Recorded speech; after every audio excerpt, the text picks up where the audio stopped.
Boa noite, irmãos. Fomos salvos. Nosso texto de hoje, Romanos, capítulo 8, verso de 31 a 38. Romanos 8, de 31 a 38. Diz o texto, verso 31. Que diremos, pois, à vista dessas coisas? Se Deus é por nós, quem será contra nós? Aquele que não poupou o seu próprio filho, antes por todos nós o entregou, porventura não nos dará graciosamente com ele todas as coisas? Quem intentará acusação contra os eleitos de Deus? É Deus quem os justifica. Quem os condenará? É Cristo Jesus quem morreu, ou antes, quem ressuscitou, o qual está à direita de Deus e também intercede por nós. Quem nos separará do amor de Cristo? Será tribulação, ou angústia, ou perseguição, ou fome, ou nudez, ou perigo, ou espada? Como está escrito, por amor de ti, fomos entregues à morte o dia todo. Fomos considerados como ovelhas para o matador. Em todas essas coisas, porém, somos mais que vencedores por meio daquele que nos amou. Porque estou bem certo de que nem a morte, nem a vida, nem os anjos, nem os principados, nem as coisas do presente, nem do porvir, nem os poderes, nem a altura, nem a profundidade, nem qualquer outra criatura poderá separar-nos do amor de Deus, que está em Cristo Jesus, nosso Senhor. O Evangelho é o poder de Deus para a salvação, como Paulo já nos disse lá em Romanos 1, verso 16. O Evangelho, na verdade, ele harmoniza, o amor de Deus com a sua justiça. Então, no Evangelho, há uma perfeita harmonia entre o amor que Deus tem para conosco e a sua justiça, que ele vai aplicar e tem aplicado e não vai deixar de aplicar, porque Deus é justo. O Evangelho, então, é o poder de Deus, poder que está na capacidade de salvar. Ele é o poder de Deus, porque também está na autoridade que Deus tem para nos salvar. Deus pode nos salvar, porque nada é impossível para Deus. Ele pode nos salvar, porque em Cristo ele faz justiça e assim não contraria a sua própria justiça, porque Cristo morreu por nós na cruz. Paulo fez essa declaração sobre o Evangelho, como sabemos, desde o início, lá bem no início da carta, e até agora, todo o desenrolar dessa carta, até agora no capítulo 8, chegamos agora ao final do 8, ele está explicando, esclarecendo essa sua declaração sobre o que é o Evangelho, o poder de Deus para a salvação de todos aqueles que nele creem. Paulo está agora finalizando as suas considerações sobre o Evangelho, já que no capítulo 9, 10 e 11, ele vai tratar sobre a questão de Israel e como Israel então se encaixa dentro dessa sua explanação do Evangelho, sobre o Evangelho.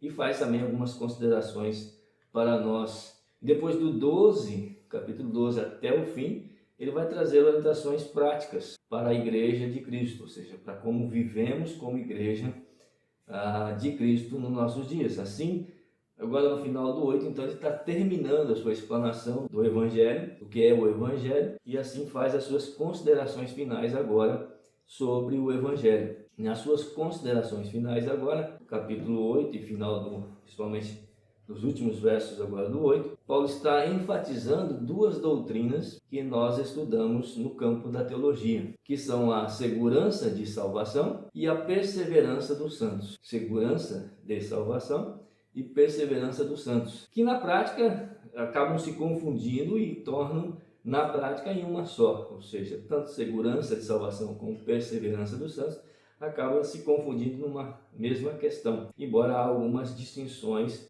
entre elas.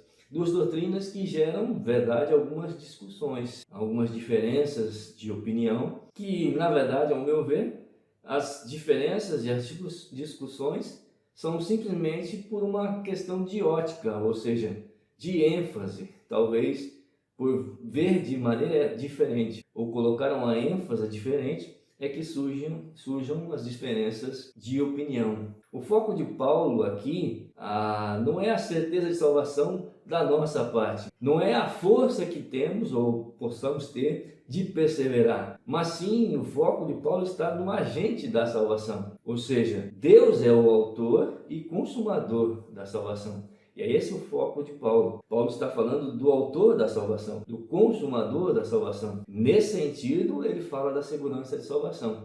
Nesse sentido, ele fala da perseverança dos santos. O pecador é o alvo da salvação. Ele precisa ser salvo, é o que precisa da salvação, pois não pode e não vai se salvar sozinho. Deus salva e preserva. Essa é a questão central das duas doutrinas, porque é Ele quem salva. Podemos estar certo da salvação porque Ele nos salva e Ele nos preserva. E assim, se Ele nos preserva, consequentemente, nós perseveramos. Esse é o foco aqui nesses versos finais, e esse é o foco, essa é a ênfase certa com relação a essas duas doutrinas. Só para que você possa entender melhor essa questão, separei aqui uma ilustração e você pode recordar comigo, você já deve ter visto isso nas cenas dos filmes de Hollywood por aí, quando o mocinho está prestes a cair de um precipício ou de um local alto, de um prédio, e já no final das suas forças está dependurado por uma mão, quase a cair, então chega alguém, uma outra mão, e o agarra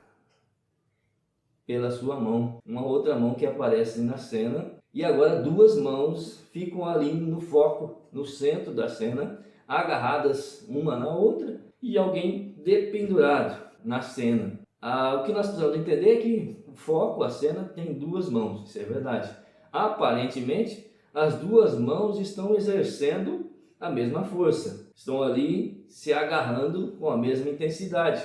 Porém, nós precisamos notar, e isso é que faz diferença, que a mão que está dependurada, que precisa ser salva, daquele que está sendo salvo, essa mão só pode estar ali porque a mão de quem veio salvar chegou. Se esse que veio salvar não estendesse a mão de quem está precisando ser salvo não poderia ser salvo. Não teria como ser salvo, porque já haveria caído. Assim, a segurança de salvação não está em nós perseverarmos, em nós termos forças para ficarmos ou sairmos daquela situação. Mas a segurança está naquela mão que veio nos salvar, na capacidade daquela mão de realmente nos salvar, da força que aquela mão tem de nos tirar daquela situação. Essa é a ênfase correta na doutrina da questão da segurança de salvação e da perseverança dos santos. Essa mão que agora está estendida para nós é a mão de Deus. E o que nos dá segurança de salvação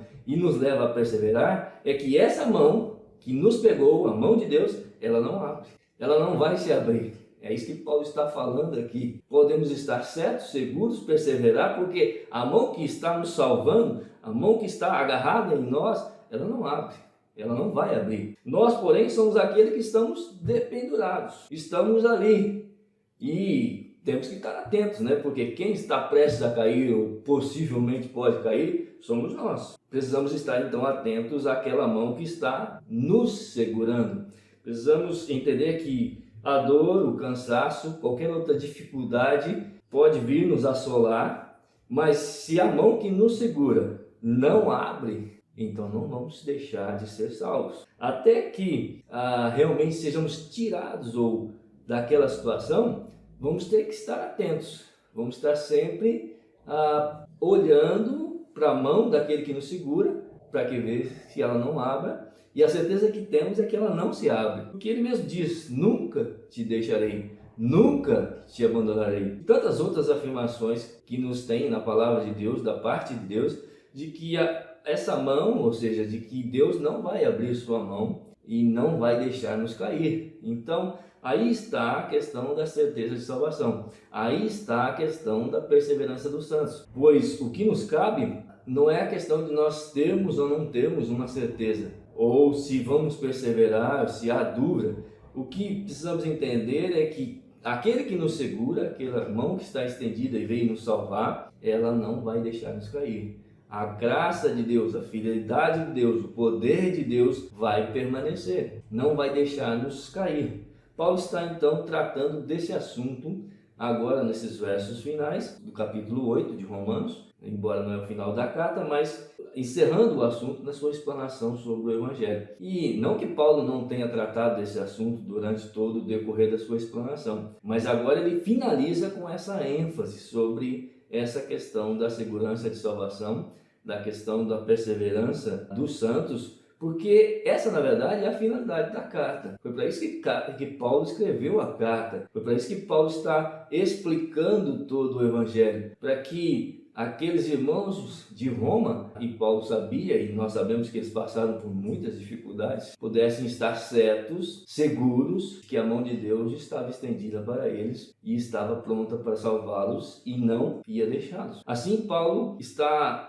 finalizando a sua explanação do Evangelho e quer deixar bem claro, enfatizar essa questão da segurança de salvação, animando então aqueles irmãos, aqueles crentes, para que pudessem perseverar, já que aquele que persevera por nós não vai desistir de nós, não vai nos abandonar. E ele é conclusivo, diz: que diremos à vista dessas coisas? Deus nos salvou e não há nada que possa mudar essa situação, não por nossa causa, ou por nossa força, ou nossa razão, mas nada pode mudar essa situação, porque somente Deus pode mudar, somente Deus pode decidir abrir sua mão e nos abandonar, mas isso ele promete que não vai fazer. Exatamente o contrário que temos, as promessas que temos é que ele não vai fazer isso, ele não vai nos abandonar, ele não vai abrir sua mão e deixar-nos cair. Fomos salvos, Paulo está dizendo, e ele conclui isso. Isso deve fortalecer os irmãos em perseverar, em buscar fazer a vontade de Deus cada dia, porque Deus providenciou tudo para conosco, Deus fez tudo e vai cuidar de tudo, cuida do nosso tesouro, como diz, até o fim,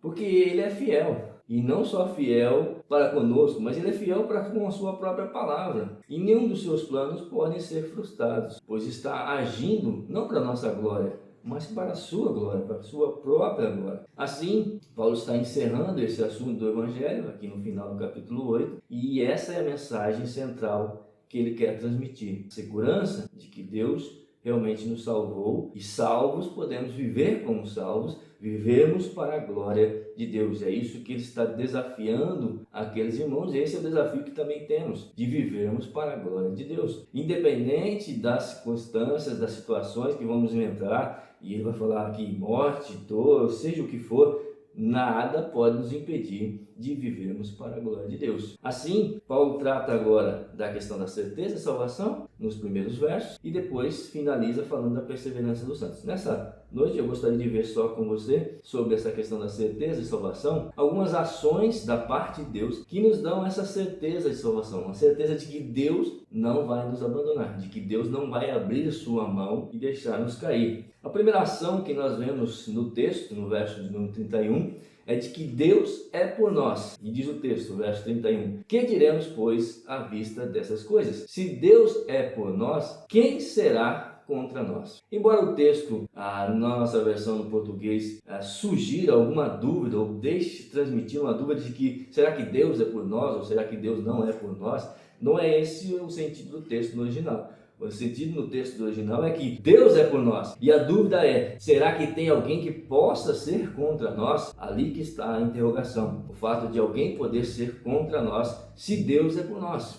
E quanta diferença faz isso, Saber que Deus é por nós. Deus nos chamou e nos colocou do seu lado, no seu time. E nós sabemos que no final de todas as coisas, a vitória é de Deus. Ninguém vai vencer Deus, ninguém vai derrotar Deus, ninguém pode frustrar seus planos. Assim sendo, Deus é por nós e isso nos garante estarmos seguros. O sentido aqui é o oposto de que vemos quando Paulo fala no início do Evangelho, no início da carta aos Romanos, quando está explicando o Evangelho, sobre o fato dos pecadores, que são o alvo do juízo de Deus. E ali quando ele fala dos pecadores, ele usa uma expressão que é o oposto de que Deus é por nós. E ele usa lá e diz diz assim: Deus os entregou, Deus deixou de cuidar deles, Deus deixou de corrigi-los, Deus deixou de castigá-los, Deus deixou de reprimir, deixou de dizer não, abandonou, deixou de dizer isso está errado, deixou de dizer para essas pessoas isso não me agrada. Quando Deus faz isso, é o oposto do que Ele está fazendo com aqueles que Ele está salvando, com aqueles que Ele salvou, porque os que Ele salvou, Deus está por nós. Assim, Paulo considera os entregou e de fato como parte já do juízo de Deus. Deus já está condenando, ou seja, condenando e deixando, executando juízo sobre os pecadores. Deus deixa que vivam da maneira com que queiram, como acham que é certo, pois não tem temor, não tem respeito para com Deus. Fomos salvos, esse é o fato. Somos de Deus e Ele vai cuidar do que é dele. Se preciso for, vai nos corrigir, vai nos exortar, vai nos castigar, vai aplicar castigo, pois Ele é por nós. Fomos salvos, somos dele. Segunda ação da parte de Deus com relação à segurança de salvação está no verso 32, que diz assim: aquele que não poupou o seu próprio filho, antes por nós o entregou, porventura não nos dará graciosamente com ele todas as coisas? Deus é gracioso para conosco. Esse é o fato. Quando entendemos que Cristo deixou toda a sua glória para estar entre nós, ser como um de nós, e mais que isso, fazer-se pecador, maldito por nós, tomando a culpa que era nossa sobre si. Quando nós entendemos isso, e mais ainda, o que mais impressiona é quando entendemos que quem aplicou o juízo que era para estar sobre nós em Cristo foi o próprio Pai. Então, quando nós entendemos isso, de fato, na verdade, talvez não entendemos totalmente isso, mas a grandeza da graça, a grandeza do favor imerecido de Deus para conosco em não poupar Cristo, ou seja, o que precisou ser feito em Cristo, o castigo que precisou ser aplicado em Cristo, Ele aplicou. O que precisou ser feito para a nossa salvação, Ele fez. Assim, Ele nos entregou, não poupou Cristo. E se Ele não poupou tudo que Ele tinha, o que poderia poupar agora para que pudesse estar cuidando de nós e nos conduzindo nessa salvação? Não há nada que Ele vai nos negar. É muita graça, é muita misericórdia. O fato é que fomos salvos. Terceira ação de Deus está no verso 33, diz: quem tentará acusação contra os eleitos de Deus? É Deus quem os justifica. Terceira ação da parte de Deus: Deus é quem nos justifica. Deus nos justifica. Cristo sofreu o nosso castigo para que o Pai pudesse nos dar a sua misericórdia. Cristo sofreu a injustiça para que nós sofrêssemos ou fôssemos feitos justiças para Deus. Deus aplicou o juízo em Cristo para sermos justificados diante dele. É Ele quem justifica e justifica para Ele mesmo. Fomos salvos, esse é o fato. Quarta ação da parte de Deus na questão da certeza de salvação: Deus nos deu um Salvador. Olha o que diz o verso de número 34. Quem nos condenará? É Cristo Jesus quem morreu, ou antes quem ressuscitou, o qual está à direita de Deus e também intercede por nós. Deus nos deu Cristo, um Salvador. Cristo veio salvar pecadores, Ele não veio condená-los. A ideia do texto aqui no seu original é de que há a possibilidade de existir alguém que possa nos condenar. E de fato há. E aquele que pode nos condenar é Cristo. É isso que o texto está, essa questão que Paulo está levantando. É como se alguém pode nos condenar? Cristo pode. Mas Cristo não vai nos condenar, porque Ele veio nos salvar. Essa é a questão. E Ele poderia realmente nos condenar. Lembra-se daquela mulher que foi pega em adultério? Quando levada na praça e as autoridades judaicas queriam provar Jesus, e Jesus então leva a questão para Jesus resolver. E Jesus diz: olha, quem não tem pecado, não era quem não estava em pecado, quem não tem pecado, atire a primeira pedra, Assim, ninguém atirou pedra, porque todos sabem que tem pecado, mas havia entre eles alguém que poderia tirar a primeira pedra, e era o próprio Cristo, porque nele não há pecado. Mas Ele diz: ninguém te condenou? Eu também não te condeno. Vá e não peques mais. Ele não veio condenar, Ele veio salvar. É isso que Paulo está falando. Como aquele que veio nos salvar vai nos condenar. Assim, muitas pessoas, muitas situações podem ser contra nós, é verdade, mas não vão nos destruir, porque Deus é por nós, e essas coisas na verdade vão só cooperar para o nosso bem, como ele já havia dito. Podemos ser privados sim de muitas coisas que achamos que precisamos, mas Deus nunca vai deixar de nos dar o que realmente necessitamos. Muitos podem nos acusar, muitas acusações podem ser levantadas contra nós, mas nenhuma acusação que for levantada contra nós será realmente apresentada diante de Deus, pois foram colocadas na conta de Cristo. Assim não há como nos acusarem. Muitos podem querer nos condenar, mas Deus em Cristo nos salvou, e por Cristo tem cuidado de nós e vai cuidar de nós até o fim, porque até hoje Cristo trabalha por nós, intercede por nós e está cuidando de nós. Deus nos salvou, a sua mão não vai se abrir. Fomos salvos. Louve, renda gratidão com seu viver ao Senhor. Exalte, exulte ao seu Salvador, porque Ele nos salvou. Deus nos salvou. Fomos salvos por Deus. Deus nos abençoe. Tenha uma boa semana.